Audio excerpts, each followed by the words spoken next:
بسم اللہ الرحمن الرحیم۔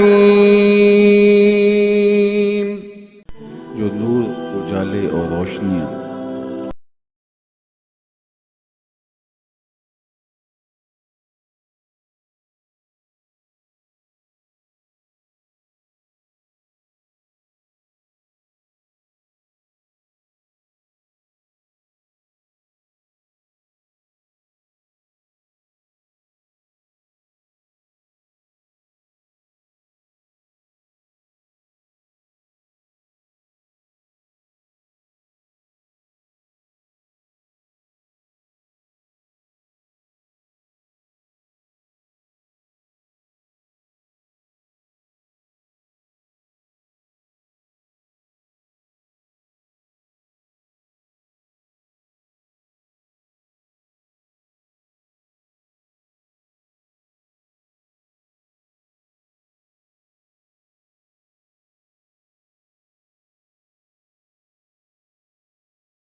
کی حفاظت کر لیتا ہے تو پھر اس کو مشق ہو جاتی ہے نظر کو محفوظ رکھنے کی۔ تو یہ روزہ بھوک اور پیاس اور مشقتیں اور تکلیفیں کاٹنا، تو یہ ہماری مشق کروائی جاتی ہے کہ جب رب کے حکم سے، اس کے کہنے پہ تم حرام سے بھی رک جاؤ گے، تو جو چیزیں جائز سے بھی رک جاؤ گے، تو جو چیزیں پہلے ہی حرام ہیں تو ان سے پھر تم کیوں نہیں رکو گے؟ اور اگر کوئی کہتا ہے کہ نہیں میں تو کھانے پینے سے اور عمل تزویج سے باز آ جاتا ہوں لیکن باقی سب امور بجا لاؤں گا، تو اللہ کے محبوب صلی اللہ علیہ وآلہ وسلم نے فرمایا اس نے صرف بھوک کاٹی ہے، اس نے صرف پیاس کاٹی ہے۔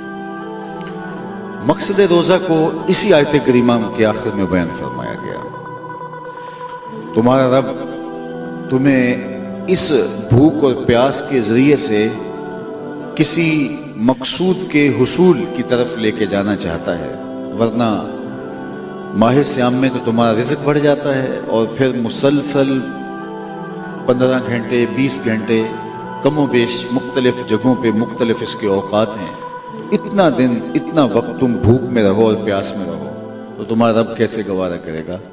وہ تو کئی ماؤں سے زیادہ پیار کرتا ہے، ایک ماں گوارا نہیں کرتی کہ اس کا بیٹا بھوک اور پیاس میں مبتلا ہو، اس کی بیٹی بھوک اور پیاس میں مبتلا ہو۔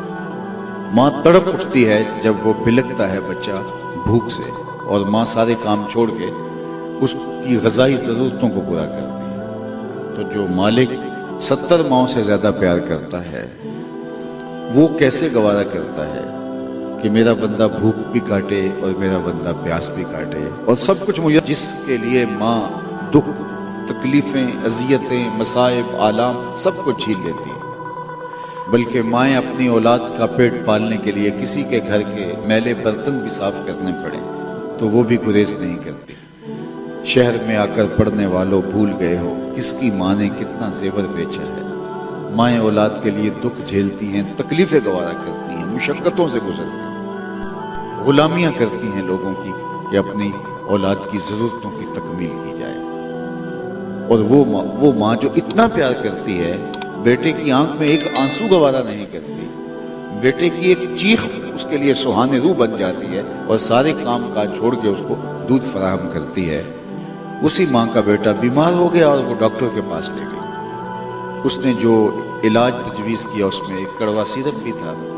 اب بچہ کم سنے کی وجہ سے اس کی افادیت کو نہیں سمجھتا، ماں اس کو پلانا چاہتی ہے لیکن وہ پی نہیں رہا، تو ماں نے زبردستی اس کو لٹایا، اس کا منہ کھولا، اس کے اندر کڑوے سیرپ کے قطرے ٹپکا رہی ہے، بچہ چیخیں مار کے رو رہا ہے، ہاتھ پاؤں مار رہا ہے، لیکن وہ سیرپ جب کام و دہن میں ٹپکتا ہے اور اس کے معدے میں اترتا چلا جاتا ہے تو ماں کے چہرے پہ ایک عجیب سی تسکین آتی ہے، بچہ روتا بھی ہے چیختا بھی ہے، ماں تو گوارا نہیں کرتی تھی، اور آج وہ کڑوا سیرپ جس کی وجہ سے تکلیف ہے جو اندر اترتا چلا جاتا ہے، ماں کے چہرے پہ طمانینت چلی آتی ہے۔ کیا ماں کی ممتا ختم ہو گئی؟ ماں کا پیار نہیں رہا؟ ماں کے سینے کے اندر محبتوں کی جو کائنات موجزن تھی، کیا وہ محبتوں کی کائنات کہیں اور چلی گئی؟ نہیں، اصل یہ ہے کہ بچہ نہیں جانتا، ماں جانتی ہے، یہ چند لمحوں کی تکلیف ہے، اس کا نتیجہ شفا کی صورت میں برآمد ہوگا۔ یہ تڑپ لے رو لے، ماں کی نظر یہاں نہیں، ماں کی نظر اس کا برآمد ہونے والا نتیجہ ہے جو شفا کی شکل میں ظاہر ہوگا۔ جو 70 ماؤں سے بھی زیادہ پیار کرتا ہے وہ جانتا ہے میرا بندہ بھوک اور پیاس کاٹ رہا ہے، لیکن اس کے باوجود وہ گوارا کرتا ہے لعلکم تتقون، میرے بندو اس بھوک اور پیاس کے نتیجے میں تمہیں تقوی کا نور نصیب ہوگا، تمہیں اتقاء کا جمال ملے گا، تم متقی بن جاؤ گے، تم پرہیزگار بن جاؤ گے، اور یہ مقصود ہے روزے کا کہ روزے سے تمہیں تقوی نصیب ہو۔ اگر روزے کے نتیجے میں تقوی نصیب نہیں ہو رہا تو پھر ہمیں دیکھنا چاہیے کہ ہم روزے کو اس کے آداب کی رعایت کے ساتھ نہیں رکھتے۔ یہ پورا 1 مہینہ ہے اور 1 مہینے کے اندر اس کا جو نتیجہ تھا وہ بھرپور حاصل ہونا چاہیے، لیکن اگر 50 سال گزر گئے 60 سال گزر گئے، ہر سال ماہ صیام کے روزے بھی رکھتے ہیں لیکن اتقاء کا جمال نصیب ہی نہیں ہو رہا، تو پھر ہمیں دیکھنا چاہیے ہم اگر دکان بنائیں اور 1 سال اس کے اوپر بیٹھے رہیں کوئی فائدہ نہ ہو تو ہم کہتے ہیں کاروبار بدل لیں گے۔ اتنی محنت کی، وقت دیا، لیکن نتیجہ کچھ نہیں ہے، بلکہ راس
نہ جائے اور میرا لباس تار تار نہ ہو جائے، تو ہم تو سمیٹ کر کے کپڑے بڑی احتیاط سے گزر گئے۔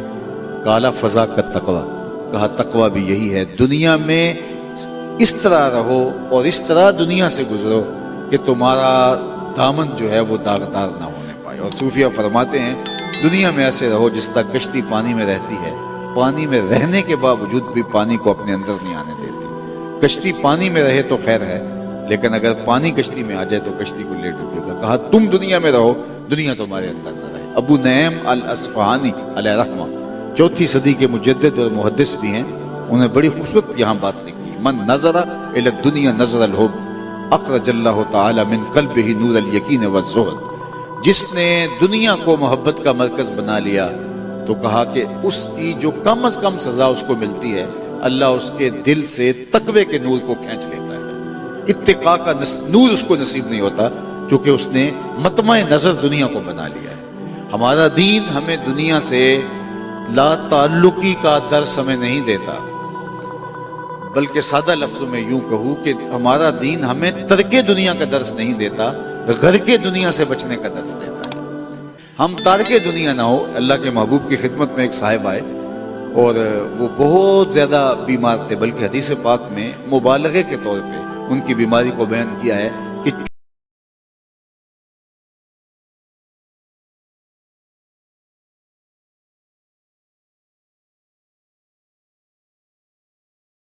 کہ میری حالت یہ ہے۔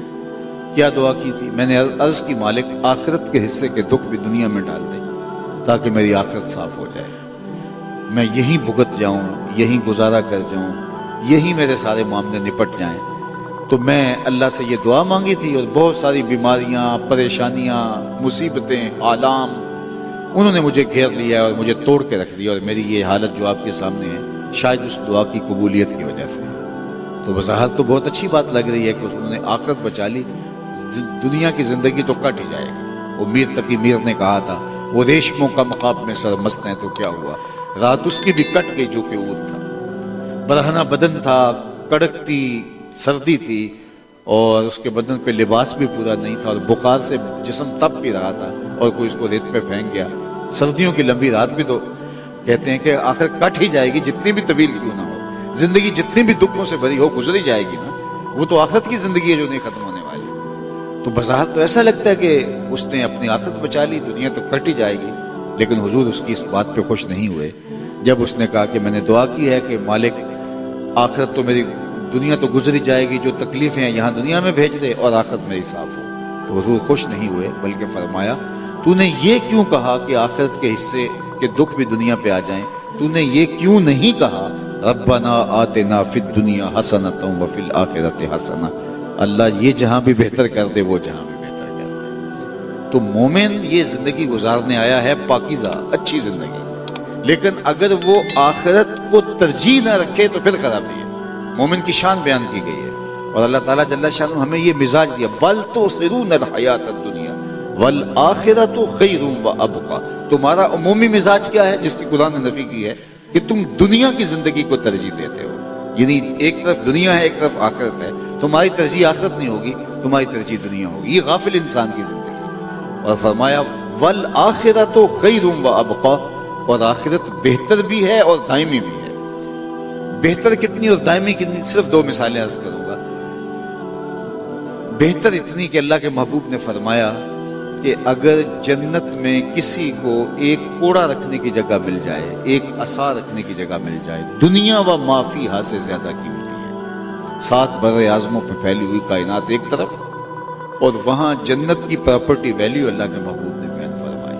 مختلف جگہوں کی مختلف پراپرٹی ویلیو ہوتی ہے۔ دور دیہات کے اندر آپ جو ہے وہ ایک مربع بھی فروخت کرے، 25 ایکڑ کا ایک مربع ہوتا ہے، تو ہو سکتا ہے کہ آپ کی سوسائٹی کے اندر 1 کنال کا ایک پلاٹ نہ آئے۔ جگہ تو زمین ہی ہے، لیکن محل وقوع کے اعتبار سے اس کی پراپرٹی ویلیو الگ ہے۔ اور اللہ کے محبوب جنت کی پراپرٹی ویلیو بتا رہے ہیں کہ 7 بر اعظموں پہ پھیلی ہوئی کائنات، سمندروں کی تہوں میں چھپے ہوئے خزانے، مالیاتی اداروں کے پاس پڑا ہوا سرمایہ، لوگوں کے پاس دولت کے انبار، زمین کی کوکھ میں چھپے ہوئے خزانے، یہ سب کچھ جمع کر دیے جائیں اور ایک پلڑے میں ڈال دیے جائیں اور جنت میں ایک کوڑا رکھنے کی جگہ مل جائے تو فرمایا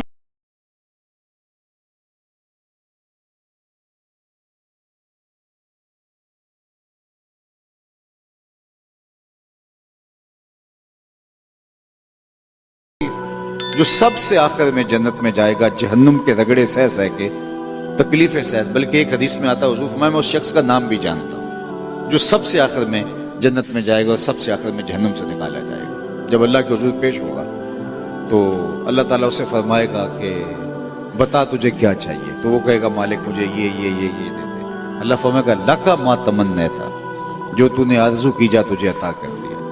اب اس کو تو اتنا بھی غنیمت ہوگا کہ سایہ دیوار جنت میں جگہ مل جائے تو غنیمت ہے، اعراف میں بھی جگہ مل جائے تو غنیمت ہے۔ اعراف وہ جگہ ہے جہاں جنت والی سہولتیں نہیں ہیں اور جہنم والی سختیاں نہیں ہیں۔ یہ جنت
چینلز والے آ جاتے ہیں کہ بابا جی آپ کی صحت کا راز، وہ کہتا ہے میں لسی پیتا رہا ہوں، میں اتنا عرصہ جو ہے وہ لسی پیا، یہ میری صحت کا راز۔ تو آج کل تو 100 تک کوئی بھی نہیں جاتا، 60 سال 70 سال 50 سال یہی زندگی، یہ ٹوٹل زندگی ہے جس پہ غرہ ہے، ناز ہے، اور ہم سمجھتے ہیں کہ یہاں سے کہیں جانا ہی نہیں ہے۔ اور آخرت اس کے مقابلے میں صرف ایک دن آخرت کا جو قرآن نے بتایا، مقدارہ 50,000 سنہ، صرف یوم قیامت اس کی مقدار قرآن نے بتائی ہے 50,000 سال کے برابر۔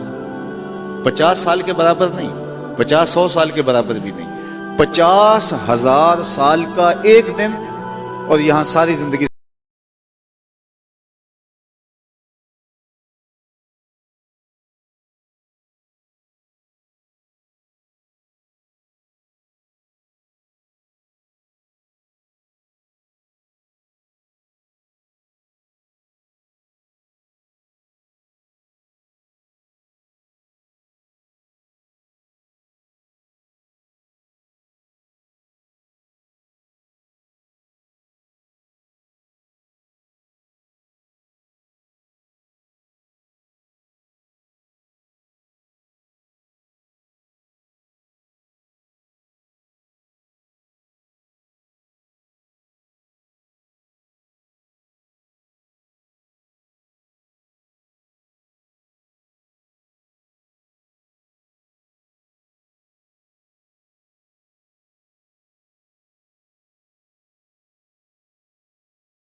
ماہ سیام کے اندر بھی جو نیکی کی طرف آتے ہیں تو یہ شیطان کے بن جانے کی وجہ سے ہوتا ہے، لیکن اس کے باوجود بھی گرانی ہوتی ہے، اس کے باوجود کی وجہ سے جھوٹ کا بازار گرم ہوتا ہے، بہت ساری برائیاں ہوتی ہیں، یہ نفس کے موجود ہونے کی وجہ سے۔ شیطان تو بن جاتا ہے لیکن نفس تمہارے ساتھ جڑا ہے۔ نفس پلیت پلیت چکیتا اسی اصل پلیت تنا سے۔ اس نفس نے ہمیں عادی بنا دیا ہوا ہے گناہوں کا، اور اس نفس کی تہذیب بھوک سے ہوگی۔ بھوک سے کیسے ہوگی؟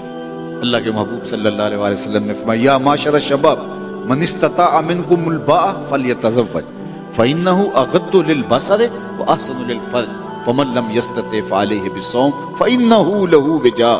اے جوانوں کے گروہ، اگر تم میں سے کوئی نکاح کر سکتا ہے تو تاخیر نہ کرے، کیونکہ یہ نظر کا بھی محافظ ہے اور پارسائی کا بھی محافظ ہے، اور اگر تم میں سے کسی کو سرے دست نکاح کرنے کی جو ہے وہ اہلیت نہیں ہے، مالی پریشانیاں ہیں، مصائب ہیں، نکاح نہیں کر پا رہا، تو وہ کثرت کے ساتھ روزے رکھے، اس لیے کہ روزے فرمایا قاطع شہوات ہیں، شہوات نفسانیہ کو جو بھوک کنٹرول کرتی ہے وہ کوئی اور دوسری شے کنٹرول کرنے والی نہیں۔ اللہ اکبر۔ حضرت شیخ فرید الدین عطار نے یہاں قلم توڑ دیا، اور شیخ فرید الدین عطار وہ ہیں کہ اقبال نے جن کو اپنا مرشد مانا ہے، ملا جلال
ضابطے وسائل، لیکن پھر اللہ نے کچھ لوگوں کو، جس میں آپ کے شہر کراچی کے آپ کے میزبان سمیت کتنے لوگ تھے کہ جنہوں نے اس مشکل وقت میں ہمارے ساتھ کھڑے ہو کر کے جو ہے وہ ہماری ڈھارس بندائی.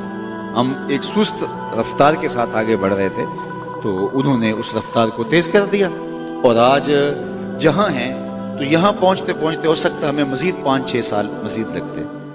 اب ہم جس رفتار سے اب جا رہے ہیں تقاضا یہ ہے کہ اس رفتار کو بڑھا دیا جائے، اور جو 25 سال کے بعد ہونے والا ہے وہ اللہ ہم سے 15 سال کے بعد ہی وہ کام لے لے. اور ان دعاؤں کے اندر وہ لوگ شامل ہوں گے جو اس کار خیر میں موجود ہیں، ان کا نام کوئی جانتا ہوا یا نہیں جانتا ہوا. جہاں میں نے درس حاصل کیا ہے، جہاں سے دین حاصل کیا ہے،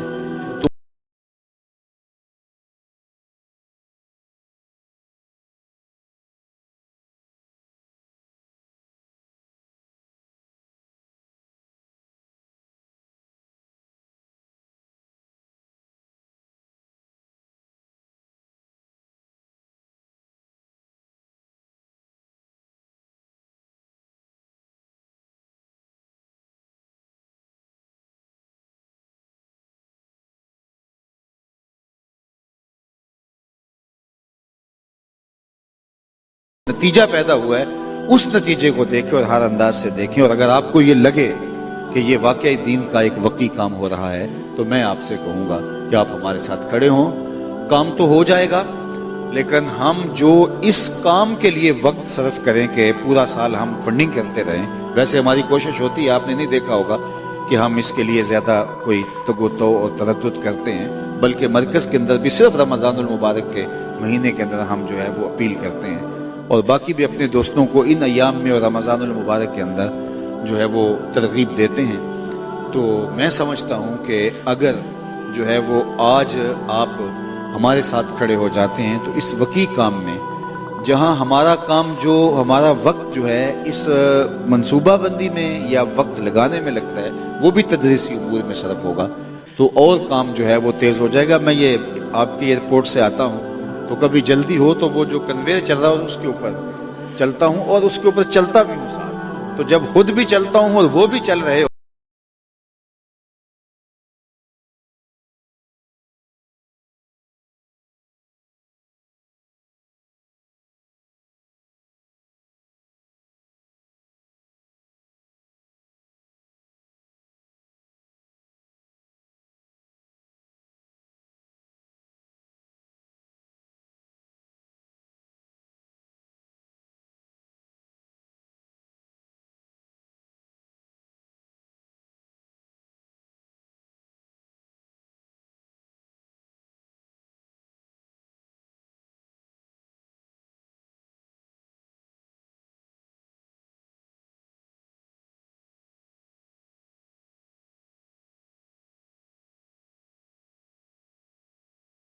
الحمدللہ اس کا نتیجہ، اس کا رزلٹ انشاءاللہ جلد آپ کی آنکھوں کے سامنے ہوگا.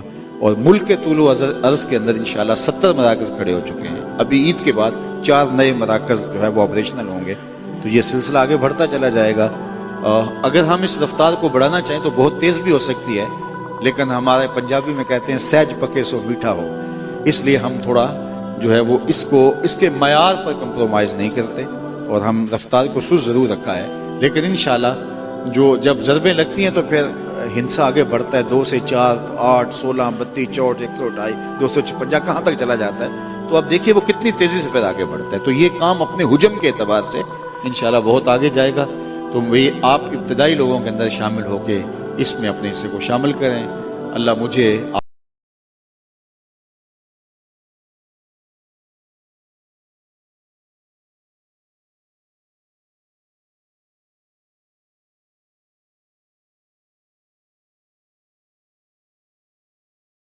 عالم